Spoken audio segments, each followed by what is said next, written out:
Risk, risk, risk. And today we're going to talk about don't let risk get the best of your thinking, because if you have a proper game plan, what'll happen is you'll be able to mitigate risk. As far as what we're going to get into today, the biggest risk of investing, we're going to break down the different things that come up in your world and how to be able to look at them properly and make the right decision.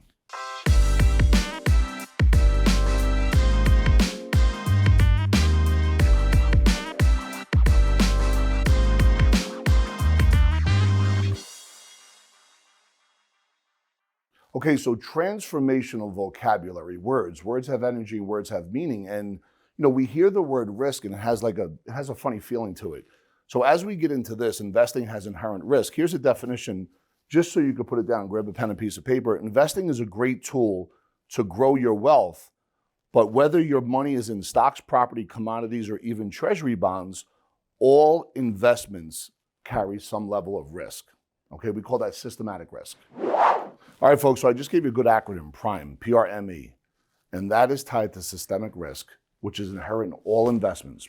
P stands for purchasing power risk, R stands for reinvestment rate risk, I stands for interest rate risk, M stands for marketing risk, and E stands for exchange rate risk. Whenever we talk about risk, we want to be able to understand what that is when it comes to your money, time, and how that affects what you're going to look like down the line. So for all you folks that maybe chase a rate of return, don't think you have a lot of money, what begins to happen is sometimes, and I'm going to speak in general terms, you begin to put a lot of money into one specific stock or one specific idea, right? Now, I'm not giving any recommendations. I'm just speaking in general terms. But let's get into, according to MathWorks, concentration risk, what that looks like. Concentration risk is the potential for a loss in value of an investment portfolio or financial institution when an individual or group of exposures move together in an unfavorable direction. To minimize this risk, you could diversify across asset classes and geographical areas. So this is where I'm saying be careful. Even if it's like Bitcoin and you put all your money in Bitcoin, or even if it's like Apple stock or Facebook or Twitter, it's really important to understand the magic of diversifying within and amongst asset classes. All right, so now we're going to get into liquidity risk. That to me is like when things are going up and they're moving, so fluidly, all kinds of alternative ideas come to play. Whether it's a REIT, by the way, whether it's a hedge fund. Not saying any of them are bad, but what could happen there, and I'll get into the definition right now, liquidity risk comes from having money being tied up in investments that can't be bought or sold quickly enough to pay debts. In order to minimize this risk, institutions and investors place importance on cash flow and set limits to avoid missing payments on debt. So what happens is this: when the markets are going great, these alternatives are great, the payments are coming in great, but then all of a sudden when the market goes south, people need money. And then when they need money, they want to go to the investments that they can't redeem quickly enough. And that's the risk of liquidity. So understand where your money is, understand where liquidity is, so you could really be able to grab that money and take advantage of opportunities that are on sale. So before we talked about systemic risk, and one of them was market risk. And basically with market risk, I'm sure a lot of you folks understand what it is. And by the way, at any point, if you like what's going on, add a comment below. If you want us to do other videos, let us know. But let's get into what a market risk is, the definition according to Investopedia. Market risk is the possibility that an individual or other entity will experience losses due to factors that affect the overall performance of investments in the financial markets.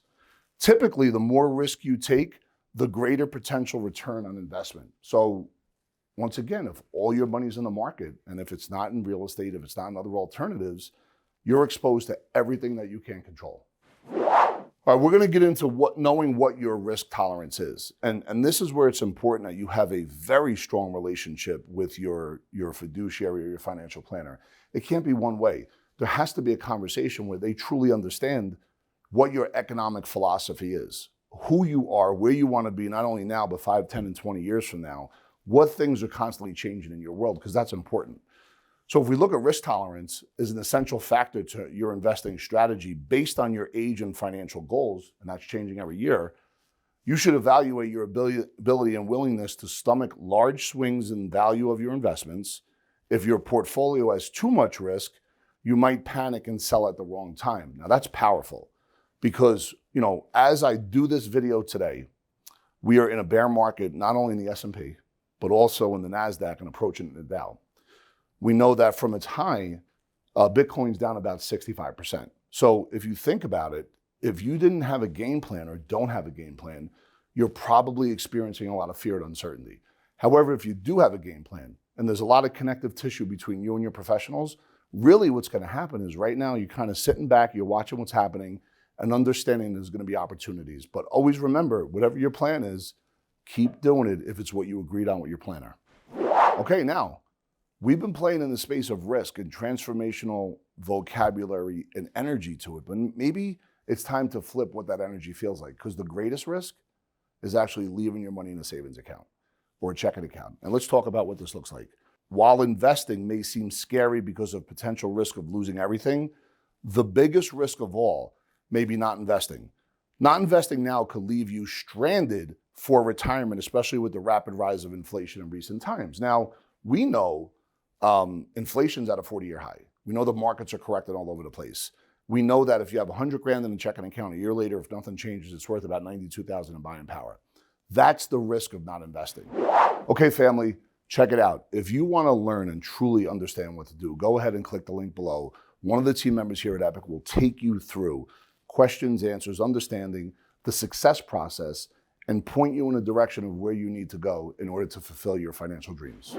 So today it was all about understanding risk, understanding the definition of risk, and putting you in the right mindset to be able to put together plans that really give you protection from risk as much as possible while creating liquidity so you have leveraging opportunities for other investments that may come your way.